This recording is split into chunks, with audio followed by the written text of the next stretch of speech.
Hello and welcome to TED Talk with Liz and Beth. Whoop, whoop. I am Liz Wilson with Sunbelt Temporary Structures Field Operations. And I am Beth Wally with Sunbelt Temporary Structures in Mandeville, Louisiana. So you're probably wondering why we're here and why there is a Sunbelt Temporary Structures podcast. Why, yes, Liz, that's exactly what I was wondering. Please expound upon that. Well, I called Beth, and after a car ride, a very long car ride home from a job site, where I was listening to a podcast for way too long, and I realized there's like 100 coworkers that I have that at some point that same week were in the car. And I realized these are all people that I don't get to talk to very often, and I also don't know a whole lot about. So I realized that a podcast could be a really nice platform for us to all get to know each other a little better. And I can hear your secrets. Yes. So then I called someone who has the same name as I do. And when you have two people with the same name in the same industry, two Elizabeths, Yes. it just made it easier. It named the show. It was like perfect. So we're here. And we're fun. We're going to get to know you guys. So all you folks that are listening, beware. You're going to get a phone call from me. You're not going to see it coming. And you're going to have to sit here with me and talk. And hopefully some of your coworkers will enjoy it. A little bit of levity throughout their day. Yes. Decent entertainment. We're going to talk about tents. We're going to talk about the people that put them up. We're going to talk about some of the problems we have. And we're going to talk about some of the solutions that we've all come up with and share ideas and stuff. That sounds great. Solutions are always good. Yes. And then in between, Beth and I can tell our own stories. And if you're lucky, she'll share her gumbo recipe, which I got after my last visit here. And I'll share hair care tips for anyone who needs it. That's all. So, and I'm going to try not to swear. I've made a commitment. I can't promise that thankfully this is recorded and can be edited after. It's going to be a tough one. Yes. We'll see if we can get through it. So we thought long and hard about who we wanted to bring in for our first guest. And I wanted it to be somebody who's really knowledgeable about the tent industry and about what we do, and also could be entertaining. With lots of stories. Or by accident. And we came up with the one and only Mr. Kevin Singh. So I'd like to welcome to the podcast Mr. Kevin Singh. Oh, thank you. Glad to be here. So Kevin, thank you so much for joining us today. Kevin happens to be in Louisiana as well this week. So I'm here, we're all huddled in this tiny office in Mandeville. It's filled with moving blankets to help with sound. So thank you, Kevin, for coming. So we have a ton of questions for you. I want to hear your stories. I know some of them, but not enough. And I know that they're good. So you've been at Sunbelt. You have the longest tenure in our group, right? How long have you been there? 31 years, actually. Whoa. 31 years. Was the internet invented then? I don't No. know. Yeah, it could I have don't been. think so. I think so. Kevin is prehistoric. Wait, did they have cell phones? They didn't even have pagers when I started. What? Okay. Okay. Yeah. We'd go actually to a telephone booth and dial the 1-800 number to get to the office. I wonder if we told our field guys, like, oh, if you have a problem, you have to go to the telephone booth and make a phone call. No big deal, right? So how did you get started? I want to hear the story. What's the origin story? Well, when I got out of the Marine Corps, I saw an ad in the paper back then. That's where you got a job. You looked in the paper, and I was just fresh out of the Marine Corps, so I found the job needing field supervisor trainees. And I didn't know what it really was. I said, I just saw field supervisor training, the tent company. So I went up there, and when I got there, I talked to the president of the company, which was William Pretch. And we both recognized each other from being in Boy Scouts. And I told him I just got out of the Marine Corps. He said his dad owns this company and he's the president. I said, well, answering the ad in the paper. It's like, well, you're hired. Only thing is, I want you going to a job. We're going to pay for your per diem and all, and just observe what's going on this job. And we just want to make sure this is something you want to do. But it wasn't actually the first job I've been on. I wasn't even an employee, and I wasn't getting paid. All I was doing, they were going to take care of my meals for 2 nights and put me in a hotel and figure out if this is what I want to do. So I did it, and it went down to Biloxi, Mississippi, and I just observed. I was not allowed to work, because I wasn't an employee yet, Mhm. and just observe, and that was pretty hard. And Did you want to tell them what they were doing wrong? well, they were taking down a wrecked tent, and I saw them doing the guy about to do something stupid, but like not really stupid is not the word. It just wasn't a clever thought to do. Yeah. The upright was kind of bent down, and there was pressure on it, and the guy was beating the pin out. So I'm here just observing, and I don't know nothing about their job, but I could see that he was messing up and not doing right, and I could see something happening. Well, sure enough, as soon as he got the pin loose, the upright popped his teeth out. Oh my gosh. Wow. So This is the first job that you went to? this was the first job I observed, but not worked. And And that didn't the scare second you, right? we'll get to the second job that I did actually work, and I did accept the position, and it knocked his teeth out. So I was asked by the field supervisor there to take him to the hospital because they were still busy. There were only a few of them there to get that job done because, he got knocked out by a windstorm right there on the beach. So I took him to the hospital and all that and got him fixed up. Oh man. That's still And you still went back for day 2. And you That's went back for impressive. day 2. Yeah, I did. You never know what's going to be interesting next. Yeah.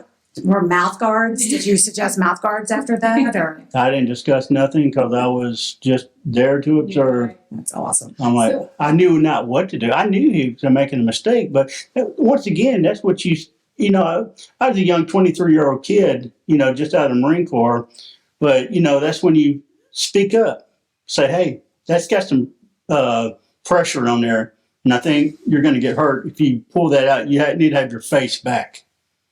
Yeah. Something nowadays we have no problem doing. So, no one should be afraid no matter who you are, what position you are. If you see something potentially wrong, speak up. Yeah. Yeah. It could have saved his teeth if I would have said nothing. I would rather speak up than him say, hey, you don't know what we're doing here, so you just be quiet.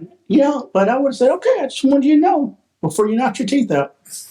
So fast forward 30-something years, you've trained up a bunch of folks, right? Like you've had countless teams. You've groomed tons of supervisors. Do you know how many of the folks that you've trained have become supervisors? Probably about 13. Oh, wow. You know what I mean? Like some that we have now, Chase, Lance, Jamie Bishop. A lot of the other supervisors were in here as we grew. Some of them come from other companies like Pavel and Luigi, but I knew them in the industry, especially Luigi. I've seen him around a lot of times, Rigo.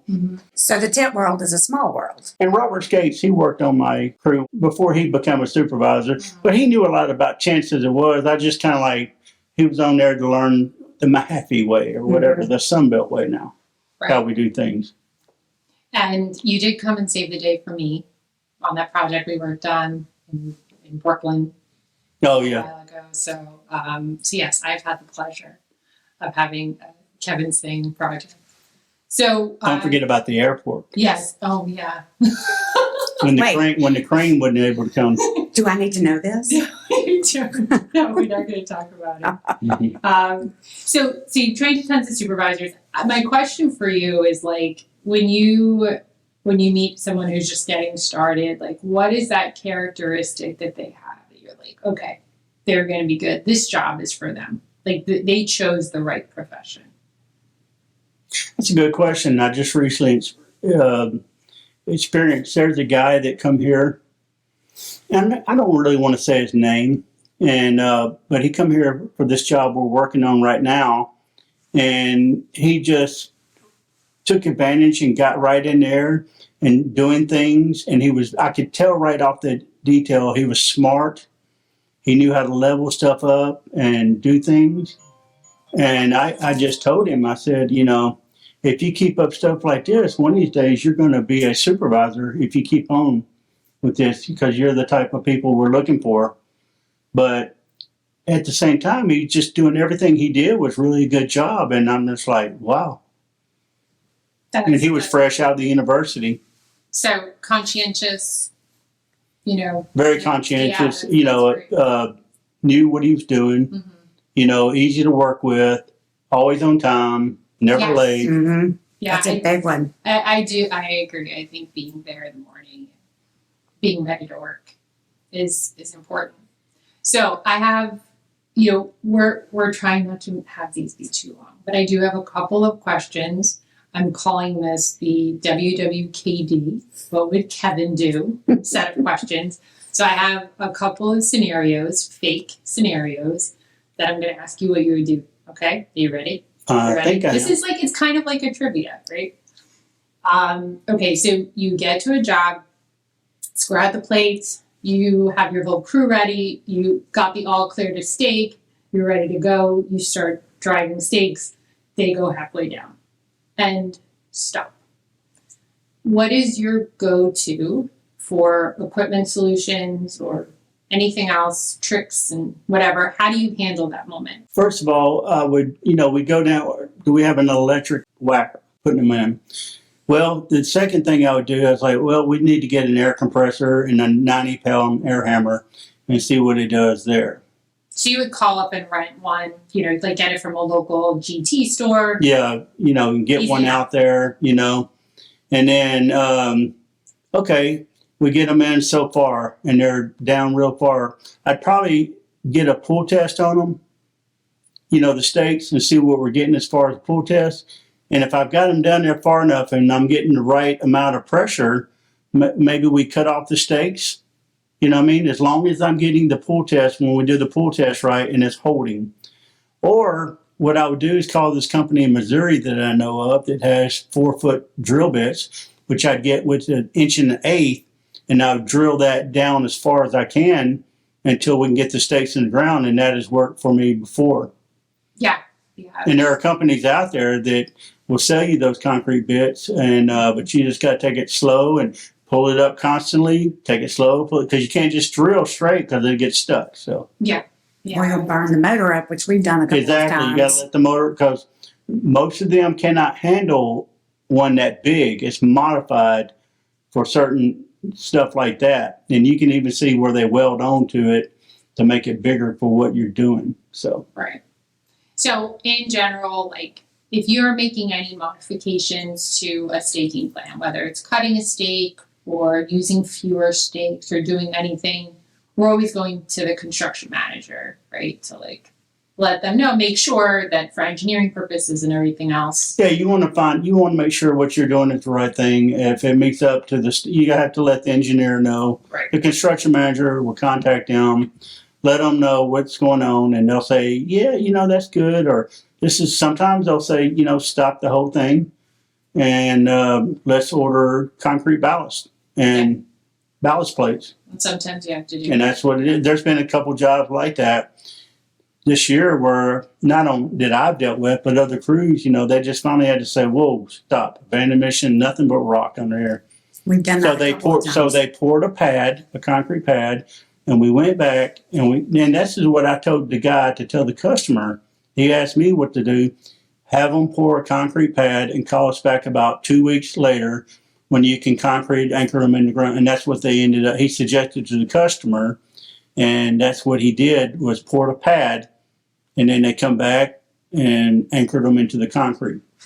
Yes. And so every tent that they did on that site afterward, they just did a pad because they knew the rock was there, and there was nothing we could do. But Okay, from the non-expert tent here, I have a question. Who trains you on how to do the pull test? Where do our guys learn how to do the pool test? The supervisors, most of the supervisors know, and if they don't, we can send someone to show them. We don't have like a formal training for. So the whole it's not an SBU thing or Definitely a university not. This thing. is like one of those things that's like passed down. It's But good. it's a really good point that you bring that up because I feel like we could stand to have a proper Well, training on it. There is some training on it that you could ask questions. Like the pool test, when you're doing it, you want to get to a 45-degree angle, like, and pull up, you know what I mean, as if wind shear, you know what I mean, like going, and how it handles the wind shear. Uh-huh. And a lot of times you just play with the test that you're given, which is electronic, and then it's got a remote that you can stand back and see be in a safe distance where you can see the numbers, going in there.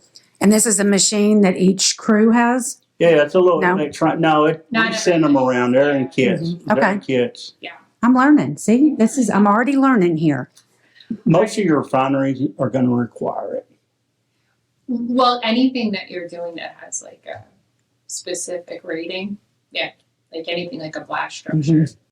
Are you ready for the next one? Sure. Okay, because that's not the only problem we have. We have some. Get it So- all to So next one, so you go to Bring a it site, on. you're putting up a 20 meter, and you realize that two of the legs fall on ground that falls off 15 inches. Falls off 15 inches. Yeah. What do? The grade drops. Well, I would make shims with the stamp, starting with, you got 15 inches, so you get maybe some 4x6s. Well, how much play would you say is in general? Like over 20 meters, like what can you stand for like play? Well, if you got cables, you can stand a lot. But what you want to do is have it on grade, because if not, your gable uprights on the ends aren't going to fit. And that's a problem right there. So if you get that off, it could be a problem. Like some tents that I've done on this one particular job, they go in a ditch and go down exactly what you're saying. And we shimmed it up, and we ran a string line from one plate that was level to the other plate that was level. And we brought the plates up to the string line to the grade that they're needed, and say it's in concrete, right? I've got all thread bolts that I bought from the hardware store and put all thread, 3/4 all thread through the drop-in anchor bolts. So you have a certain amount of play that you're going to get there, but you're saying the stamp. So you want to explain more what you mean by that for shimming it up? Well, yeah, the stamp of the plate, I meant the top of the stamp of the plate is like the hole pattern, you know what I mean, and stuff like that. It's not where you actually put the foot pin. It's the leveling all the bottom or the top of the foot plates the same way. So we took it where it stayed at a level point, and we run the string line across the bottom of the plate. So we brought all the other plates up to that top of that plate to make it, and it goes in a smooth transition. It's a 50-meter structure out there, what we did, and it goes into 2 ditches, and so we bring that up to make it right, because it would look very funky in the ground if we did not do that, and people would ask questions like, "Oh man, are y'all sure that's going to make it?" Well, and what if you had a garage door? That would, if you're not level, it's not going to be able to open correctly, right? Right. Yeah, Well, exactly. the garage doors are made where you can raise one side up or whatever, but it does help. You're exactly right. So I want to hear about your craziest day on the job. You started telling me a story before, then I want to hear the rest of Yeah, my first actual job it. Yes. as an employee, the coal mine in West Virginia were on strike. They'd already beat up one of our truck drivers that delivered the truck, right? And so they started taking the tent on the railroad to get it inside there. Well, we had to fly in by helicopter so we could put the tent up. We checked Did out you of our hotel. parachute out? No, I was just got out of the Marine Corps. I said, okay, we got some rope on here, so let's pull the top. I guess we're going to fast rope out of this thing. No. We're going to land the helicopter, then y'all get up. No, I'm just joking. I knew they were going to do that. But they landed the helicopter. We took our stuff, and we just thought we were going to go to another hotel that night. And so they told us, we got done. We're ready to go back. It's like 7 o'clock and kind of tired. And like, back, you're going to stay right here. We're like, what? Yeah, the helicopter ain't coming back. And you're just going to sleep here on the ground, find somewhere to sleep. And I'm like, okay. And, I just went somewhere and wrapped up some shirts and stuff and stuffed them with leaves and stuff like that. Had me a pillow, laid down, went to sleep because I was that tired. That is resourceful. Mosquitoes bite me all night, so I just, I just put all kinds of stuff on me, put dirt over myself, whatever, anything I keep the mosquitoes off. It's just like whatever, just fresh out of the Marine Corps infantry, so I wasn't. You had a little experience. This was then. nothing, but the guys were in shock. And, and I wasn't exactly happy about it either myself. Don't get me wrong, but I'm just like, it is what it is. So it was just 4 of us there doing the whole job. And we're like, well, where are we going to eat? Well, they had frozen food in there, so we had to wait till it thaws out. And I had to get a fire started to cook the food. So you were roughing it. This was like a total roughing job. It. So we finally get a 20 by 20 up and some air conditioning put in it. And some cots come in with, but we had no sleeping gear, stuff like that. No sleeping bag, no blankets, no nothing. So then we have these air conditioners in there, and they were freezing us out. So you couldn't sleep in the tent because you just had no way to. So I just went outside and slept outside, and because there was no sleep at all. You just either go outside and. And he came back for another job after that. This is That's impressive. This is the supervisor that led the job went home and quit. Sean Hobbs, a guy named Sean Hobbs, he went home and quit. Oh my gosh. But, he came back when he was in college and worked some, But he's like, I'm done. I'm going to college. This is it. And yeah, it was something else. Well, thank you for sharing that story. I just love this visual of you dangling from hell. Yeah, we got off work about 7:00 that night, and we drove all the way back to Memphis without stopping, and we're used to not having rest. So I'm gonna ask AI to make an image of Kevin Singh dangling from a helicopter. Oh, that's awesome! Like being lowered into this job site. All right, so I have one more question. What installation method have you used in the past that you definitely would not do today? You can, and also you can plead with it. Installation method that I wouldn't do today. Something that you did at work that you're like. Thank you for asking. There's several. Putting a gable on. Oh yeah. So putting a gable on. We'd get on top of the 50-meter, 2 guys, and no harness. No harness. No harness. No nothing. Just scale it. We would start pulling it up about 3 feet. Get back up at the top, scoot up at the top 3 feet. And when it got about 10, 15 feet from the top, we'd get over on the other side of the apex and pull it up until it gets to the peak. Tie it off with a rope, go down and do it again. So yes, times have changed. Oh, and how we had to lace the gables was get on the forks and of the 50-meter, a guy would get up, put them up there and lace them down as they come down. Standing on the forklift? Standing on the forks of a forklift. Oh, yeah, no. Cowboys. There's an OSHA man somewhere that's crying over that right now. Well, it was a long time ago. Yeah. And you're older and wiser. Well, we always begged for this equipment, but, things were different in the 80s. You know what I mean? Like, I'll just leave it at that. People were trained different. People acted different. It's the reason why we have the rules we have today, probably. Probably because we broke so many. And you know what? I agree with the rules we have today because at one moment, I could have accidentally killed somebody. And matter of fact, it almost happened a couple times. There was a supervisor that fell asleep on the forklift and had guys in a basket. And he tilted the basket forward and it wasn't tied off the basket. And luckily this guy he was strong, Gutenberg, and he grabbed the basket and trying to beat on it to wake the operator up. Wow. It's terrifying.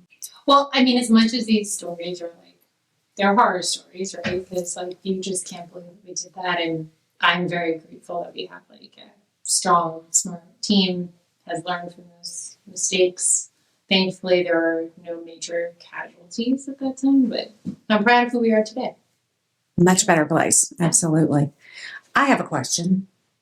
What is the furthest you have ever driven for a job? 1,000 miles in one day with a semi with about 7 people in the truck.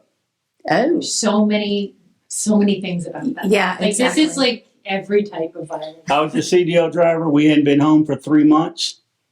And guys were like, back then they didn't, like, they were terrified of flying, and they didn't want to stay down there and work. So we all piled in the truck. I drove from Miami to Memphis, bobtailed, with about 7 people in the truck.